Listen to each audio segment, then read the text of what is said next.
Ens trobem al llit del riu Foix, observant aquest llim que s'ha anat depositant al llit. Com veieu, a partir de les bassetes s'ha assecat.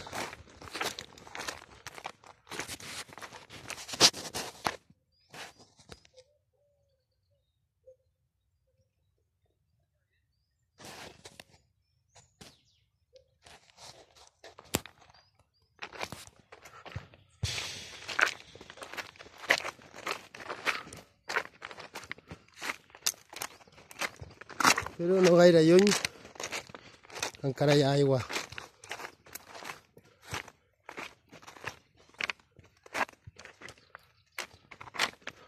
Tots aquests codolars són les acumulacions de pedra calcària, són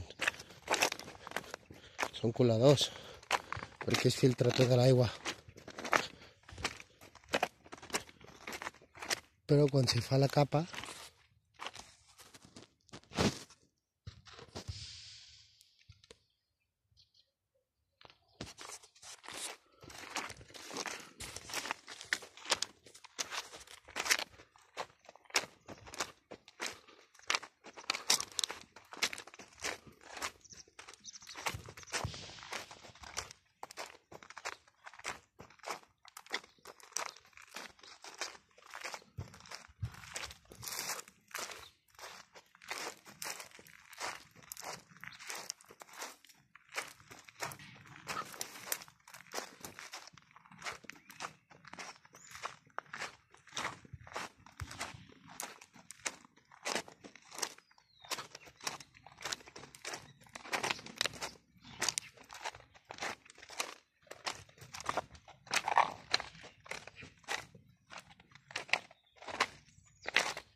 aprofito per ensenyar-vos un càdec enorme.